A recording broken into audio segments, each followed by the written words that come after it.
welcome Mr. President of the RMT.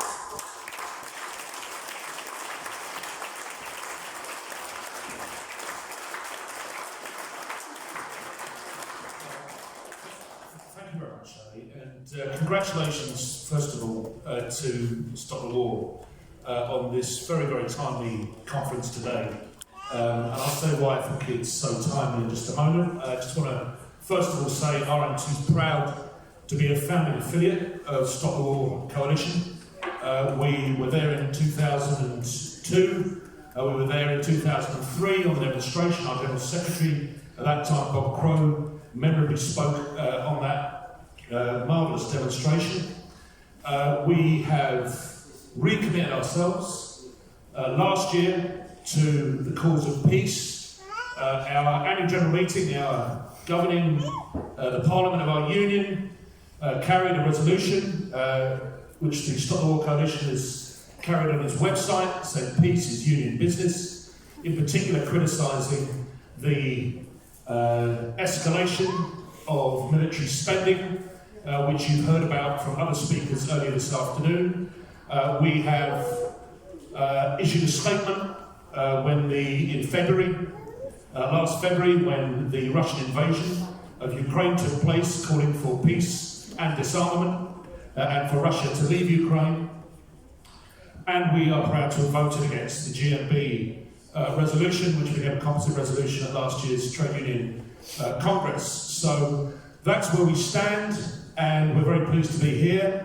And I think the reason this is such a timely conference is that anyone who watches the news on television, anyone who listens to the radio, anyone who reads a newspaper knows that the ideological state apparatus is at work at the moment, preparing us for war. And it doesn't matter whether you're watching Kirsty Walk on Newsnight, or whether you're listening to the Today programme on Radio 4, or whether you're dipping in to whichever broadsheet newspaper or tabloid you care to mention, with the honourable exception of the Morning Star. You will find a constant ramping up of the arguments for military spending and for war. And it comes from Liberals, it comes from Labour spokespeople, it comes from Tories, it comes from the whole lot. They are preparing us for a world war.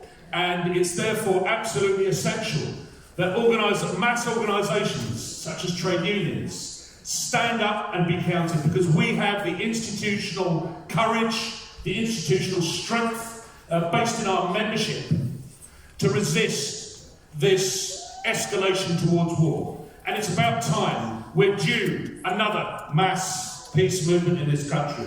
I came into politics in the 1980s, in the early 1980s, through Youth CND, through the campaigns against the nuclear proliferation and the introduction of cruise missiles, which were being foisted on us at that time in the early 1980s. As young people, we campaigned against that in town squares, in the streets. We marched. We took over Trafalgar Square. We had mass demonstrations. We had brilliant concerts. Great musicians supported those.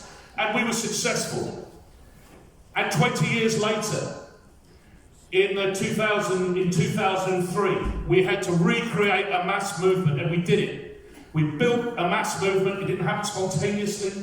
It happened through many, many meetings with people, planning meetings, making the arguments, getting them out there, getting them into the trade unions, making sure that the mass organisations of the working class were on board and understood the arguments.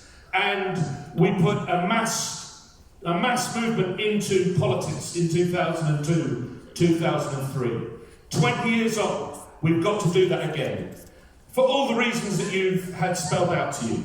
The GMB's motion, the composite motion, as it became at last year's TUC Congress, encapsulated many of the arguments, and we should be very grateful actually to the people who put that motion, because it encapsulated the arguments and showed how thin they are and how to challenge them. The argument in a nutshell was that cuts in defence manufacturing and the TUC's wafer-thin commitment to a defence diversification policy had impeded the British government's support for Ukraine in the current war. And the motion argued that the world is becoming less safe but it argued that this was due to being insufficiently militarist, not being too militarist. However, since 2017, we've seen the US share of global arms production has leapt from 32 to 39%. We're seeing a massive concentration of armament production and military spending in the United States. Increased arms expenditure around the world by other governments has simply sucked more US arms into Europe, and the Ukraine war is an absolute paradigm example of that. Increased military expenditure doesn't mean more jobs in barrow in furnace. There has been no shortage of material support for Ukraine, either in terms of arms or money.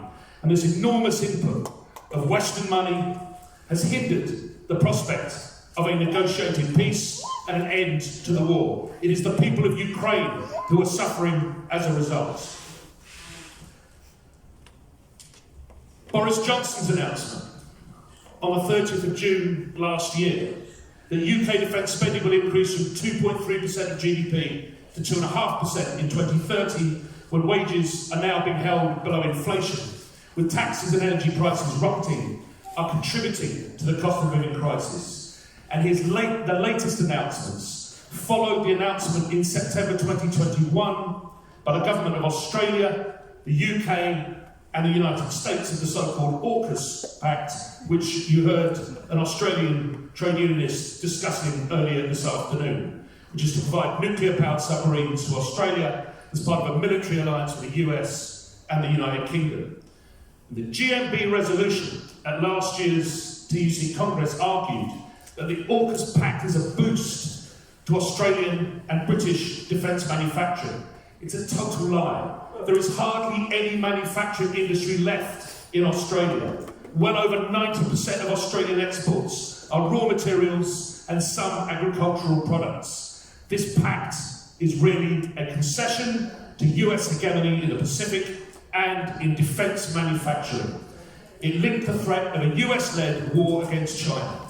If this war happens, it won't support jobs in Barrow, or Derby, or Preston, or Bristol. It will destroy the world. So, workers,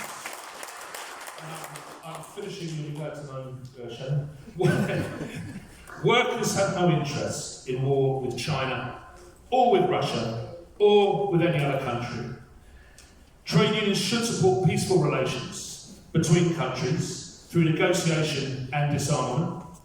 And RMT stands in solidarity with trade unionists and workers in all countries opposing war and wasteful, environmentally harmful military spending. We pledge our opposition to development of nuclear submarines in Australia, to NATO expansionism, and to this current government's disastrous pledge to further increase military spending by the UK government instead of addressing growing poverty, homelessness and hunger in Britain. Comrades, let's go out there and build another mass peace movement.